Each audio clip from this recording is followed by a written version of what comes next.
We have slides, but I think in the interest of time, we are running a little bit long. What we might do is just go ahead and skip them. What I'll do is I'll introduce myself. I'm Chris Hintz. I'm one of our product managers. Specifically, the reason I was going to be here and talk to you guys today is I'm the product manager for our new 802.11ac access point portfolio. And what we really were going to do is kind of just talk about 11ac a little bit with you. But since I think the most value that you guys would get out of that would be any questions around AC that you might have, or sort of how we're seeing AC or the industry is seeing AC, rather than show you slides about AC, which a bunch of you have probably seen plenty of slideware about AC, to get you guys out of here in a reasonable time, I'll just open it up and say, if you have questions about AC, why don't you guys can just fire away. We'll see how that turns out. And if I need to call up a slide, I'll ask Freerom to maybe jump us to a slide, but I think we'll probably just do it as a Q&A. Yes, sir. So we had a conversation with the Wild Packets folks yesterday about APs not being available in sniffer mode. There's obviously somewhat of a heritage from a troubleshooting perspective in the Motorola product line for being able to do packet captures directly off the AP, off the radio interfaces. At launch, do you expect 802.11ac access points for Motorola to support that same sort of packet capture sniffer mode operation? So you're talking about, for example, like the air defense type solutions, some of the sniffer capabilities we have through that? No, like directly off the AP, right? Because you can do packet captures directly off the AP. Okay, so you're talking about the wing packet capture. I am. Okay, I just want to make sure I'm answering you correctly. Right now, the way it's looking, there will be some features, and actually the air defense, that's why I clarified. Air defense is an example of one of them that right now we're still architecting air defense with 11ac rates and formulations, so that wasn't going to be ready at launch. A packet capture right now is on the list of things we do believe we'd be able to support. So we're not expecting packet capture to fall by the wayside. However, that being said, I'll be very honest with you. The new 11ac chipsets are very different. And we are learning as we go along here with our implementation about some of the limitations that some of these guys have put into their chipsets that we weren't expecting. So we're not expecting packet capture to go away because packet capture essentially leverages what we do when we pass packets in general. So we got to be able to get packets out of that radio just to be able to act as an access point. And from our Wing OS is really what allows that packet capture to function. So we don't see that going away because we really need the ability to get those access to those packets anyway. But it is always possible something weird happens. So maybe a true promiscuous mode packet capture might be a stumbling block. But for just an access point packet capture of the things it's receiving, that should be available because we've got those packets anyway. And that's built into our OS. I mean, it's part of Wing. Any other 11ac questions? Where is your AP? Where is my AP? I've got 4 boxes of beta units sitting in my cube. I don't think that's the gist of your question, though. Right, no, that works if we can head to your cube now. Right now, it is actually releasing with Wing 5.5. I'm going to guess that probably about 17 times so far already today you've heard the timelines and where 5.5 is, so I won't, again, go through those timelines. But yeah, it's actually one of our deliveries on Wing 5.5. Yeah.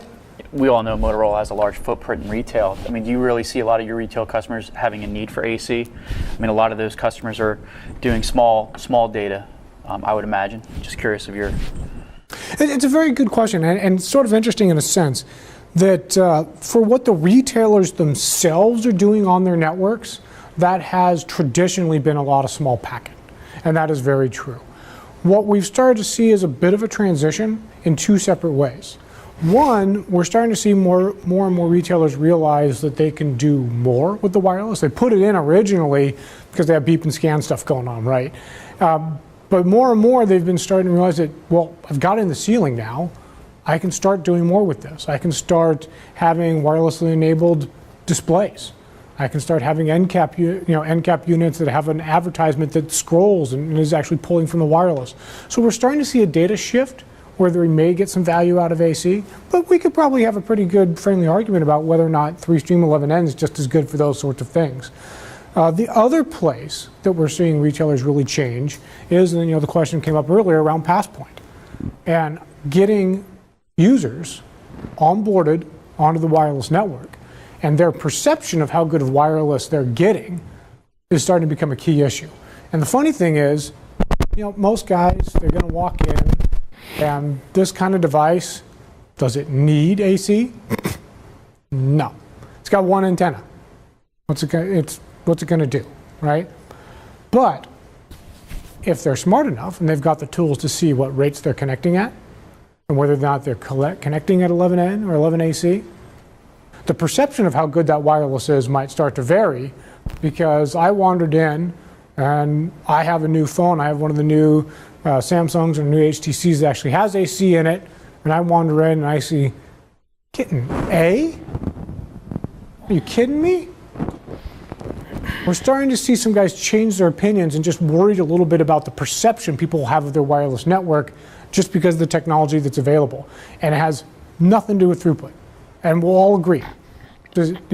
No, those guys don't need that throughput, though that guy wandering in, but he may perceive your network negatively if he sees it as being antiquated, even if he doesn't need any of that throughput.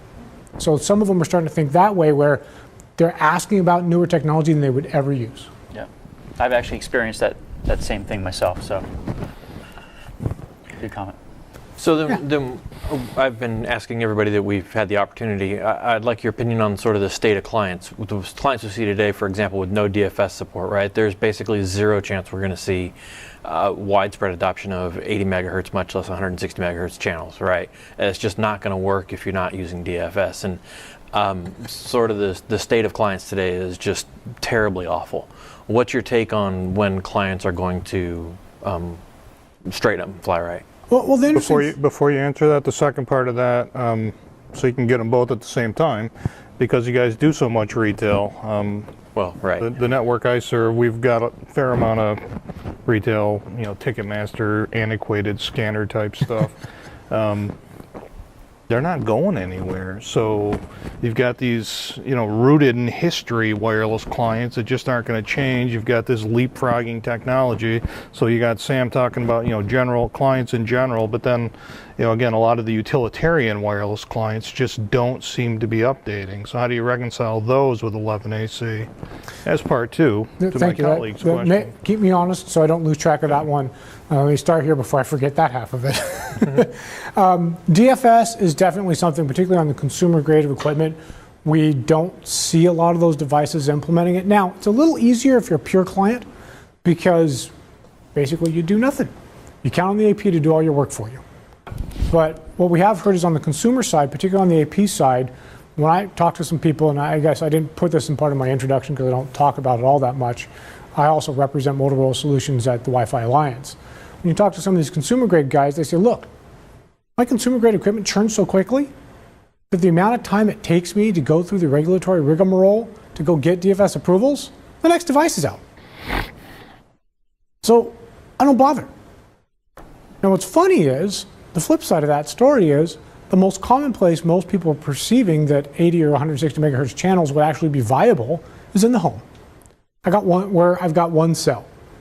And tech with my neighbors, I'm going to go, 80 megahertz, 160 megahertz, that's their problem. I'm going to just put a big fat pipe in.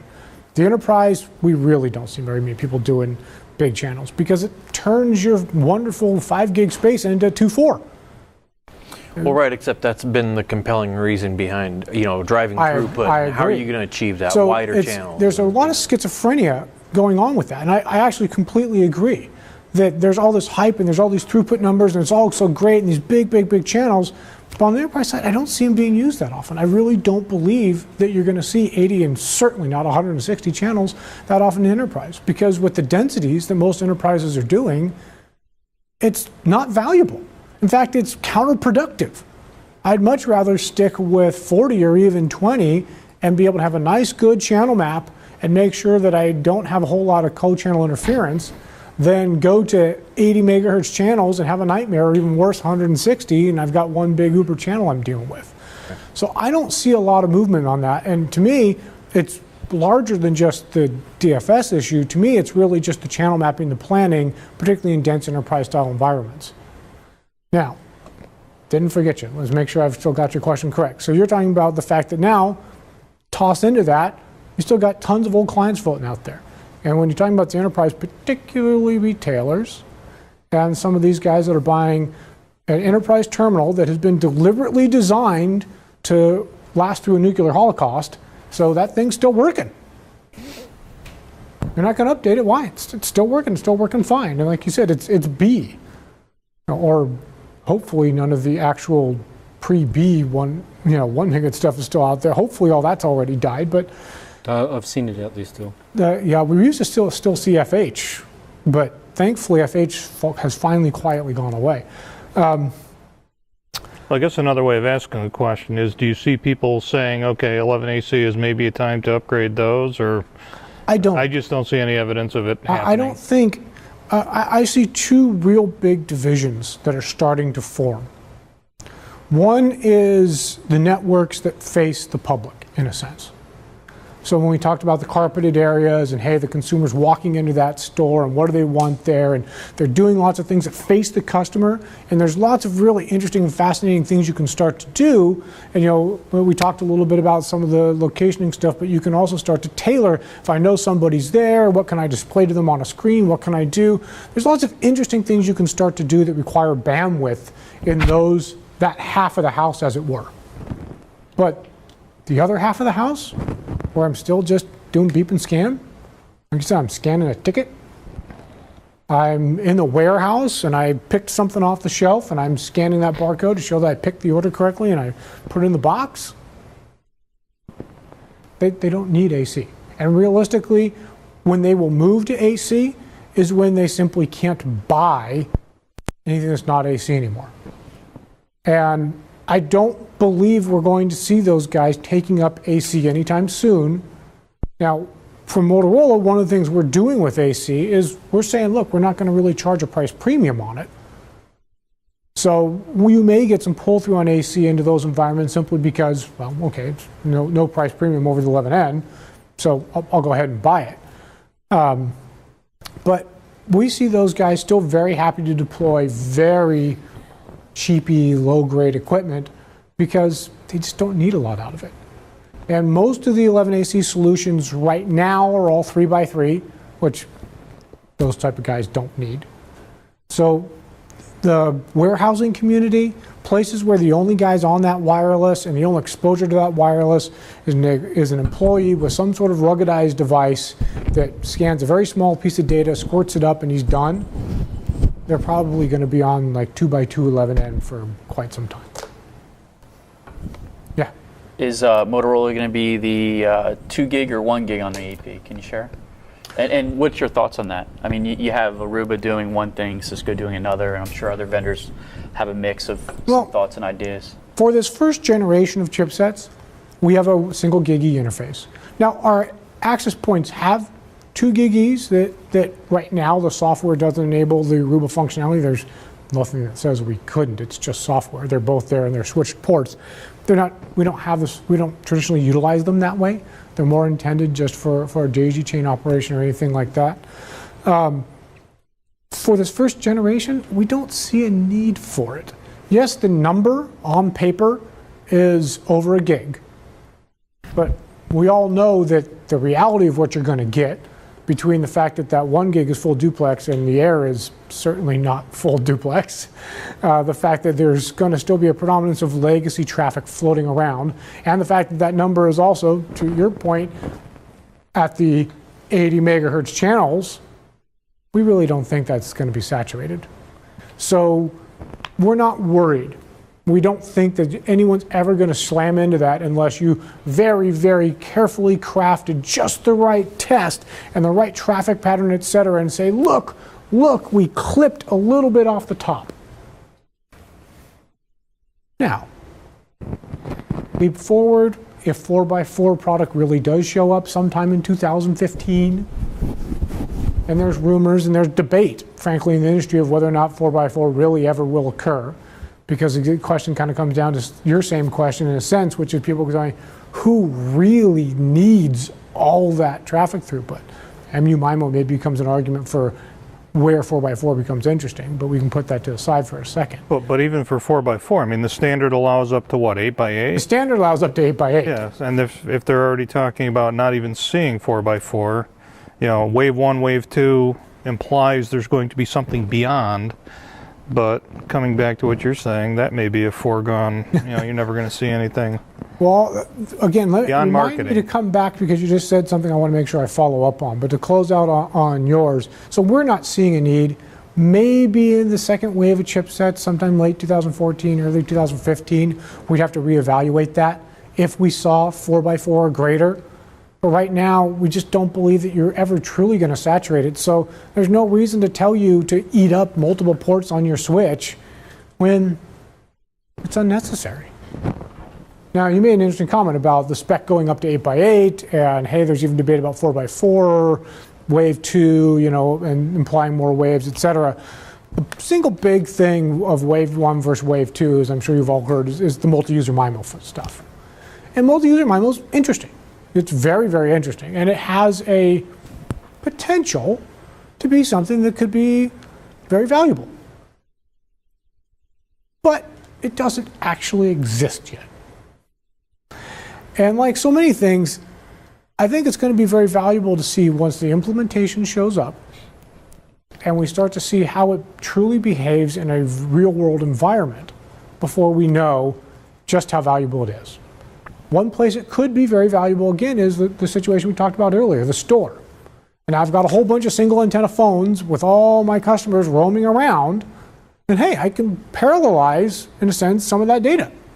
And instead of single stream packet, single stream packet, single stream packet on some AP that's got 4 spatial streams on it, I can go 3, 3, 3, and that's beneficial.